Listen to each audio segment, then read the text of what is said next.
যারা ভূতে বিশ্বাস করেন না বা করতে চান না তাদেরকে আজকে একটা সত্য ঘটনা শোনাবো।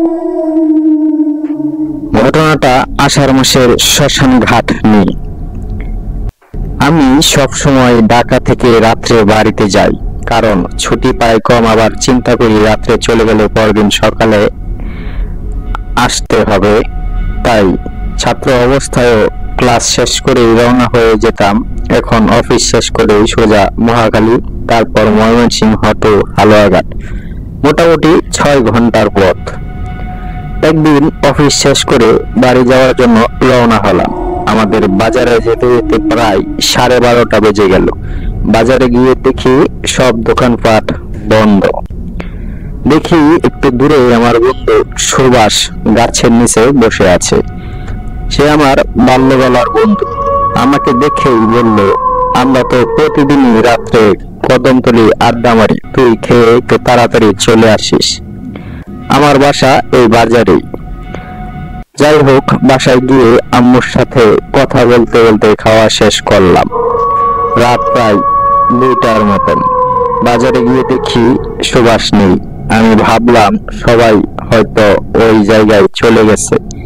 আমি 2টা সিগারেট হাতে নিয়ে রওনা হলাম। বাজার থেকে কদমতলী প্রায় 1-1.5 কিলোমিটারের পথ। তখন আষাঢ় মাস, আকাশে চাঁদও আছে, কিন্তু আষাঢ়ের মেঘ এবং চাঁদের আলো দুইটা মিলে একটা অদ্ভুত আলো আঁধারের খেলা চলছে। এই কালো অন্ধকার আবার যেন ভরা পূর্ণিমা।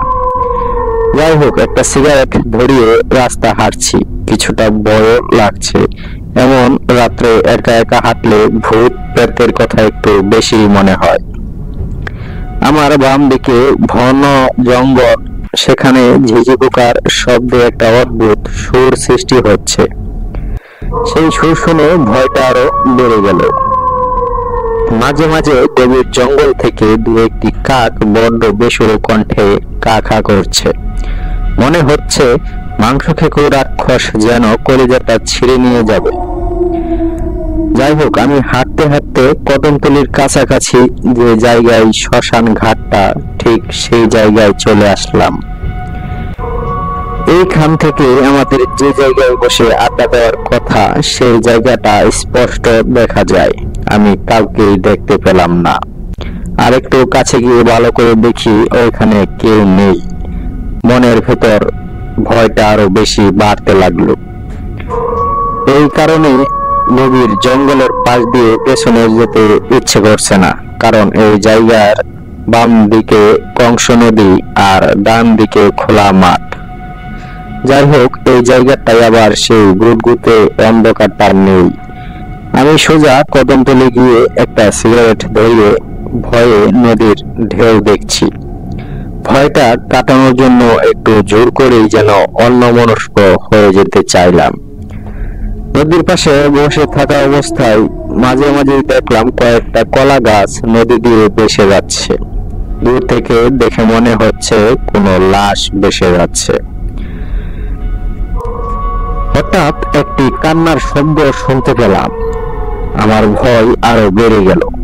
আমার কাছ থেকে হাত বিশেক দূরে ঠিক আমার বাম দিকে তাকিয়ে দেখি একটি ঘোমটা দেওয়া নতুন বউ বসে আছে, আর ওইখান থেকেই কান্নার আওয়াজটা আসছে। ভয়ে আমার আত্মা চলে যাওয়ার অবস্থা। আমি প্রায় জ্ঞান হারাবার মতো অবস্থায় পড়ে গেলাম। শরীর দিয়ে ঘাম পানির মতো বের হচ্ছে, যেন আমি কোনো ঝর্ণার নিচে দাঁড়িয়ে আছি। ডাকবো ডাকবো ভেবেও না ঢেকে আমি অনেক ভয় পেয়ে সেখান থেকে সোজা বাসার দিকে রওনা হলাম। বাসায় গিয়ে হাত মুখ ধুয়ে সেদিনকার মতো শুয়ে পড়লাম। পরদিন সকালে আম্মাকে সব ঘটনা খুলে বললে আম্মা বলল, তোর বন্ধু সুভাষ তো ময়মনসিংহ গিয়েছিল 3 দিন আগে, সে আসবে আরো 2 দিন পরে। এই কথা শুনে আমি তো অবাক হয়ে আমার মার মুখের দিকে তাকিয়ে রইলাম, আর মনে মনে ভাবতে লাগলাম, তাহলে সুভাষের চেহারা নিয়ে আমাকে কে বলেছিল কদমতলীতে আসার জন্য। যাই হোক, শেষে আম্মা যা বলেছিল সেই কথাটা ছিল ঠিক এইরকম। 1988 সালের বন্যার সময় নৌকায় করে বরযাত্রী সহ নতুন বউ নিয়ে যাওয়ার সময় কদমতলী যে জায়গাটায় আমি কাল রাতে বসেছিলাম সেখানে নৌকাটি ডুবে যায়। সবাই সাঁতরে তীরে উঠতে পারলেও নতুন বউ আর তীরে উঠতে পারেনি এবং কি তার লাশও কেউ খুঁজে পায়নি। সেই থেকে এখনো মাঝে মাঝে ওই নতুন বউকে কদমতলীর সেই জায়গাটায় রাত্রিবেলা বসে কাঁদতে দেখা যায়। আরো অনেকেই নাকি দেখেছে, এখনো মাঝে মাঝে সেই নতুন বউকে দেখতে পাওয়া যায়। প্রিয় দর্শক, আজকের এই ঘটনাটি এই পর্যন্তই। ঘটনাটি কেমন লাগলো সবাই কমেন্ট করতে ভুলবেন না।